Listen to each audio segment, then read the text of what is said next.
Bismillahirrahmanirrahim. Assalamualaikum warahmatullahi wabarakatuh. Innal hamdalillah nahmaduhu wa nasta'inuhu wa nastaghfiruh. Wa na'udzu billahi min shururi anfusina wa min sayyiati a'malina. Man yahdihillahu fala mudilla lahu wa man yudlil fala hadiya lahu. Asyhadu an la ilaha illallah wahdahu la syarika lahu wa asyhadu anna Muhammadan 'abduhu wa rasuluh. Allahumma salli wa sallim ala Sayyidina Muhammad wa ala alihi wa ashabihi wa tabi'in wa man tabi'ahum bi ihsanin ila yaumiddin. A'udzu billahi minasyaitonir rajim. Ya ayyuhalladzina amanu taqullaha haqqa tuqatih wa la tamutunna illa wa antum muslimun. Amma ba'd. Yang bersama Tuan Haji Ahmad Nazri Muhammad Yusof selaku penerbit rancangan tafsir Al-Quran dan seterusnya sedang pendengarnya dirahmati Allah. Alhamdulillah, pertamanya marilah kita bersama-sama merafakkan setinggi kesyukuran kehadrat Allah Subhanahu Wa Taala di atas segala nikmat kurniaan dan rezekinya yang tidak ternilai. Selawat dan salam ke atas junjungan besar Nabi Muhammad sallallahu alaihi wasallam, ahli keluarga baginda dan para sahabatnya yang tercinta. Tuan-tuan, puan-puan para pendengar yang dimuliakan, bersama saya Profesor Dr. Muhammad Najib bin Abdul Kadir, Pusat Kajian Al-Quran dan Sunnah Fakulti Pengajian Islam Universiti Kebangsaan Malaysia. Pada hari ini kita akan menyambung kembali rancangan tafsir Al-Quran bagi siri ke-8. InsyaAllah pada kali ini kita akan membincangkan mengenai pentafsiran ayat ke-9 hingga ke-11 surah Hud. A'udzu billahi minasyaitonir rajim. Bismillahirrahmanirrahim. وَلَئِنْ أَذَقْنَا الْإِنسَانَ مِنَّا رَحْمَةً ثُمَّ نَزَعْنَاهَا مِنْهُ إِنَّهُ لَيَئُوسٌ كَفُورٌ وَلَئِنْ أَذَقْنَاهُ نَعْمَاءَ بَعْدَ ضَرَّاءَ مَسَّتْهُ لَيَقُولَنَّ ذَهَبَ السَّيِّئَاتُ عَنِّي إِنَّهُ لَفَرِحٌ فَخُورٌ إلا الذين صبروا وعملوا الصالحات أولئك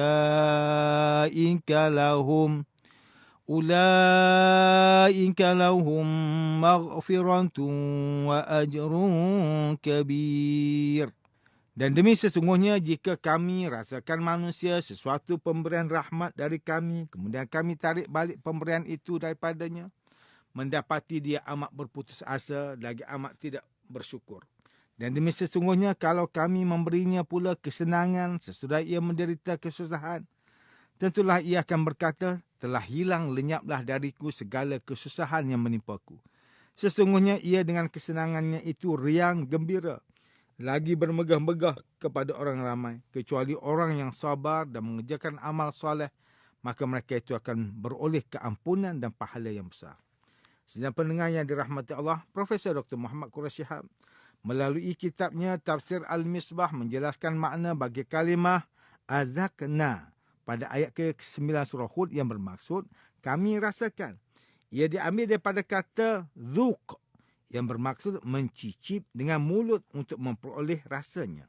Ayat ini menamakan kelazatan nikmat duniawi dengan lafaz tersebut untuk mengisyaratkan singkat dan sedikitnya nikmat duniawi, sehingga betapa banyak dan lama pun nikmat itu bersama seseorang, pada hakikatnya ia tetap sedikit bagaikan sekadar mencicipnya sahaja.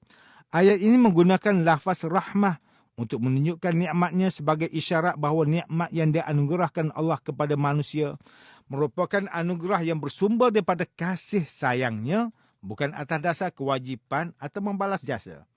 Profesor Dr. Muhammad Quraish Shihab menghuraikan pula kalimah na'ma di dalam ayat ke-10 surah Hud yang bermaksud nikmat adalah merujuk kepada nikmat yang diperolehi secara jelas, sehingga nampak kesannya pada siapa yang memperolehnya. Kata lawan bagi kalimah ini ialah dharra yang bermaksud bencana. Kalimah sayyiat di dalam ayat ini yang bermaksud keburukan adalah sesuatu yang tidak menyenangkan.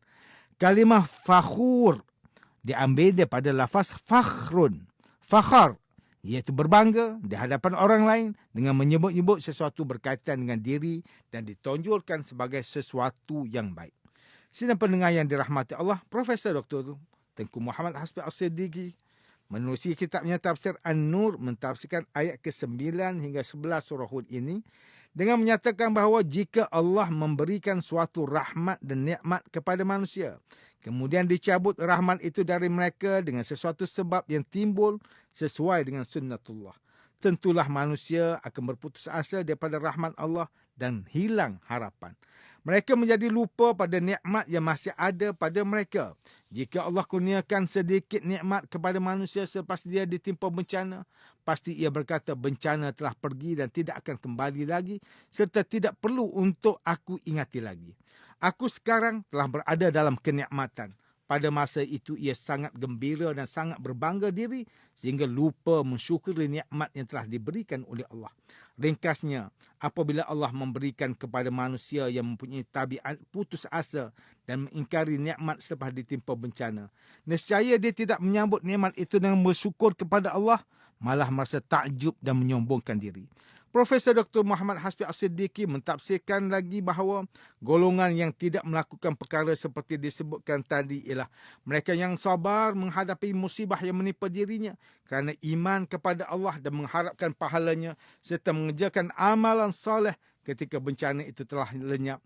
Mereka bersyukur kepada Allah dengan menggunakan nikmat kurniaannya untuk amalan kebajikan dan bakti kepada hamba-Nya. Mereka yang sabar dan beramal dengan penuh keimanan akan memperoleh keampunan daripada Allah Subhanahu Wa Taala dan juga memperoleh ganjaran besar yang hanya Allah Taala mengetahuinya. Tuan-tuan, puan-puan yang dimuliakan, Ustaz Salahuddin Abdullah dan Ustaz Omar Khalid melalui kitab mereka Tafsir Mubin mentafsirkan ayat ke-9 hingga 11 surah Hud ini dengan menyatakan bahawa ayat ini bertujuan mencela orang yang bersikap mudah putus asa pada saat sempit dan bermegah serta sombong ketika memperoleh kemudahan dan pelepasan daripada musibah.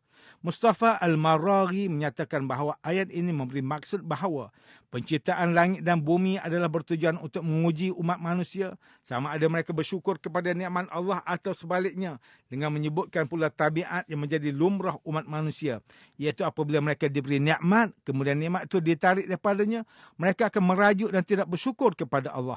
Dan sebaliknya pula apabila mereka diberi kesenangan selepas mengalami penderitaan, mereka akan menjadi bongkak dan sombong kecuali orang yang bersabar dan beramal soleh. Golongan itulah yang akan beroleh keampunan dan pahala yang besar. Manakala Profesor Dr. Haji Zainal Arifin Zakaria melalui kitabnya Tafsir Inspirasi menjelaskan tafsiran bagi ayat ke-9 hingga 11 surah Hud ini dengan menyatakan bahawa manusia itu terlalu cepat berputus asa. Manusia tidak memahami bahawa adanya beberapa jenis hukuman dunia itu, baik untuk menjaga disiplin dan melatih kemampuan rohaninya. Manusia juga adalah makhluk yang paling sukar berterima kasih. Takdir baik dan buruk atau suka duka yang ditakdirkan adalah salah satu tujuan kebaikan dalam rencana Allah yang perlu disyukuri dan berterima kasih.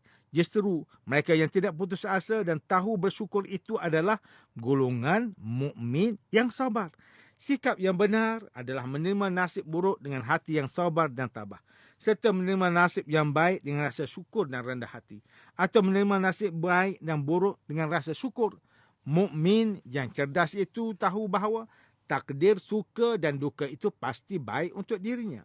Sidang pendengar yang dimuliakan, demikianlah tafsir bagi ayat yang ke-9 hingga 11 surah Hud menurut pentafsiran oleh para ulama. Ayat yang ke-9 hingga 11 surah Hud ini menjelaskan bahawa terdapat golongan manusia yang apabila diberikan ujian dengan ditarik nikmat daripadanya, mereka hilang harapan dan berputus asa dengan Allah. Lantas apabila diberi nikmat, mereka jadi bermegah dan sombong dengan kenikmatan itu.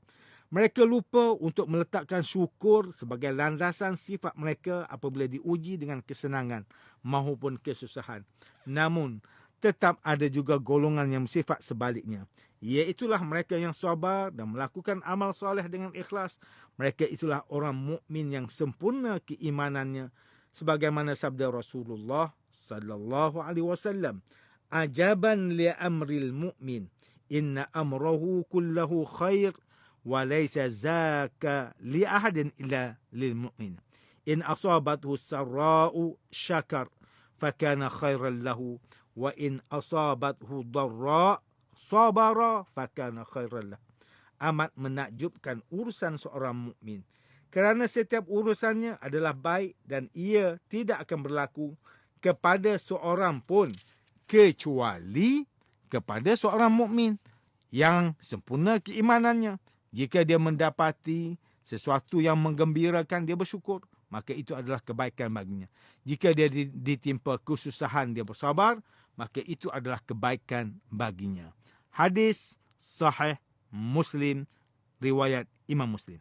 Setiap daripada kita akan diuji dan ditarik nikmat sama ada dengan kelaparan, ketakutan, harta dan lain-lain, sebagaimana firman Allah Ta'ala di dalam ayat yang ke-155 surah Al-Baqarah, وَلَنَبْلُوَنَّكُمْ بِشَيْءٍ مِّنَ الْخَوْفِ وَالْجُوعِ وَنَقْصٍ مِّنَ الْأَمْوَالِ وَالْأَنْفُسِ وَالثَّمَرَاتِ وَبَشِّرِ الصَّابِرِينَ. Demi sesungguhnya kami akan menguji kamu dengan sedikit perasaan takut kepada musuh, dengan merasai kelaparan dan dengan berlakunya kekurangan dari harta benda dan jiwa serta hasil tanaman, dan berilah kabar gembira kepada orang yang sabar. Maka kesabaran di saat diuji itu akan menjadi nilaian untuk dikurniakan kebaikan dan ganjaran buat dirinya. Sedemikian juga mereka yang diberikan kesenangan, sama ada mereka alpa atau terus-menerus bersyukur dan berterima kasih kepada Allah untuk diberikan ganjaran buat diri mereka atau sebaliknya. Sidang pendengar yang dimuliakan, antara pengajaran yang boleh kita ambil daripada tafsir yang ayat ke-9 hingga 11 surah Hud ini ialah, pertama, sebagai Muslim, kita perlu bersabar apabila diuji. Sabar itu adalah pada ketika ketukan pertama. Apabila ditimpa ujian, maka seseorang itu segera bersabar tanpa rungutan dan keluhan kerana dia tahu bahawa yang mengujinya adalah Tuhan. Maka golongan ini adalah mukmin yang akan diberikan khabar gembira oleh Allah. Kedua, setiap Muslim perlu bersyukur atas setiap nikmat yang dikurniakan untuknya.